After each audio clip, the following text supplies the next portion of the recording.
हात किंवा पाय खूप दुखत आहे का? तर तुम्ही आराम नका करू. ह्याच्याहून विरुद्ध सल्ला तुम्ही ऐकला असाल. तर बरेचदा आपण ऐकतो की हात पाय काही दुखतंय तर आराम करा, असा सल्ला आपल्याला डॉक्टर्स कडूनही मिळतो. पण खरंच तसं केल्याने आपल्याला बरं वाटतं का? तर आजच्या व्हिडिओमध्ये आपण हे जाणून घेऊया. नमस्ते, मी सारिका कटकुरी, फिजिओथेरपिस्ट, बोरिवली कल्पतरू फिजिओथेरपी क्लिनिकमध्ये प्रॅक्टिस करते. तर ह्यापुढे मी तुमच्यासाठी अनेक व्हिडिओ सिरीज बनवले आहेत, बहुतेकदा हिंदी भाषेत.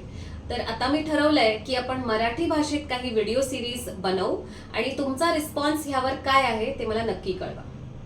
तर आज आपण बोलणार आहोत ओव्हर यूज टेंडन इंजरीज बद्दल, जे आजकाल फार कॉमनली आपण बघतो.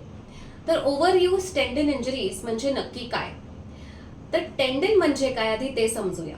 तर आपल्या शरीरात बरेच अनेक मसल्स असतात, स्नायू असतात. मोठे स्नायू आपल्याला दिसूनही येतात, जसं बायसेप्स आहे, ट्रायसेप्स, पायात क्वाड्रिसेप्स, हॅमस्ट्रिंग्स, काफ मसल्स, हे मोठे मोठे स्नायू आपल्याला दिसतात. हे सगळे स्नायू जाऊन आपल्या हाडांशी जुळतात. तर हाडांशी त्या कशा प्रकारे जुळतात, तो जो कनेक्टिंग पॉइंट असतो त्याला आपण टेंडन म्हणतो. आणि तोही एक कॉन्ट्रॅक्टाईल स्ट्रक्चर असतो. कॉन्ट्रॅक्टाईल म्हणजे जसं मसल्स कॉन्ट्रॅक्टाईल स्ट्रक्चर आहे, जसं ते कॉन्ट्रॅक्ट करतात आणि त्याची पॉवर वाढते, तसंच टेंडन्स पण कॉन्ट्रॅक्ट करून त्याची आपण पॉवर बिल्ड करतो. तर ह्या टेंडन्स मध्ये जेव्हा इजा होते त्याला ओव्हरयूज टेंडन इंजरी म्हटलं जातं. पण काही वेळा ही इजा मार लागल्याने पण होते. एखादा ट्रॉमा झाला किंवा ऍक्सिडेंट झाला त्यानेही इजा होते.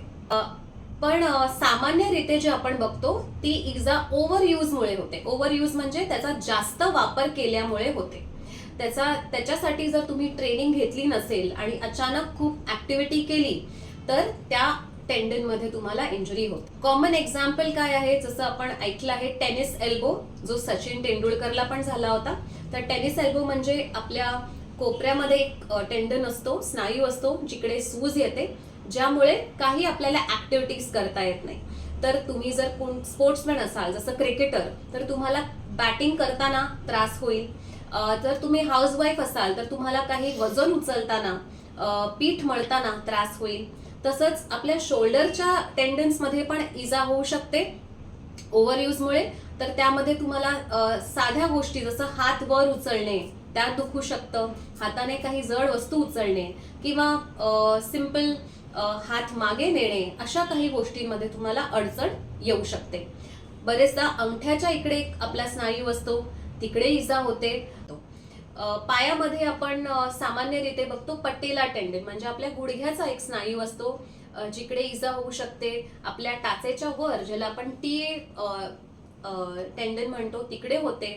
त्यामुळे तुमच्या कॉमन ऍक्टिव्हिटीज जसं चालणे किंवा जिने चढ उतर करणे, धावणे, ह्या सगळ्या गोष्टी शक्य होत नाही.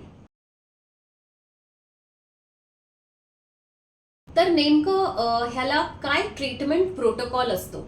तर आधीच्या काळात ह्याला ट्रीटमेंट प्रोटोकॉल म्हणजे औषधं दिली जायची आणि एक रेस्ट पिरियड सांगितला जायचा. रेस्ट पिरियड म्हणजे जिकडे तुम्ही काही काम करायचं नाही, त्या टेंडनला पूर्णपणे आराम द्यायचा. त्याला पट्टा, जसं ब्रेस म्हणतात, तो ब्रेस वापरायचा आणि त्या टेंडनला हालचाल द्यायची नाही. पण कालांतराने जसे रिसर्चेस झाले त्याहून आपल्याला कळलं की त्याला आराम दिल्याने त्याला फारसा काही त्यात प्रगती होत नाही आणि पुढे आपल्याला त्याला एक्सरसाइज देऊनच बरं करावं लागतं. तर पेशंटचा तेवढा जो वेळ आहे, जेवढा तुम्ही त्याला आराम दिलाय, तो 2 आठवडे, 4 आठवडे, कधी 6 ते 8 आठवडे पण आराम दिला जातो. तर तेवढा वेळ एक पेशंटचा वाया जातो. तर तो वेळ वाया न घालवण्यासाठी आपण त्याच्यावर पहिल्या दिवसापासूनच एक गाइडेड एक्सरसाइज करायला पाहिजे. तर ह्या टेंडन इंजुरीज मध्ये करंट प्रोटोकॉल मध्ये डेफिनेटली औषधांचा रोल आहेच. जेव्हा दुःख खूप जास्त असते, दुःख सहन होत नाही, त्यावेळेला आपल्याला पेन किलर्सची आवश्यकता असते. पण त्याला बरं करण्यासाठी, त्याचं कम्प्लीट रिहॅबिलिटेशन करण्यासाठी फिजिओथेरपीची आवश्यकता असते. जर तुम्ही प्रॉपर गाइडेड एक्सरसाइज केली under the supervision of physiotherapist, त्या टेंडनची लवकर आपल्याला रिकव्हरी दिसून येते आणि तुम्ही लवकरच आपली फंक्शनल ऍक्टिव्हिटीज, जसं मी आधी सांगितलं, घरातले कामं किंवा तुमचं कोणतं particular sports like playing cricket or playing tennis, किंवा तुमचं पायाचं तुम्ही नॉर्मल ऍक्टिव्हिटीज जसं चालणे, जिने चढ उतर करणे, स्पोर्ट्स खेळणे, धावणे, हे सगळं तुम्ही लवकरच ह्यामध्ये रिकव्हरी आणू शकता. तर आपले हा व्हिडिओ सिरीज ह्या टेंडन इंजरीज बद्दल, ओव्हरयूज इंजरीज बद्दल असणार आहे. तर पुढच्या व्हिडिओजमध्ये आपण एक जे कॉमन कंडिशन्स होतात त्यावर आपण डिस्कशन करणार आहोत. तर stay tuned with us. Thank you.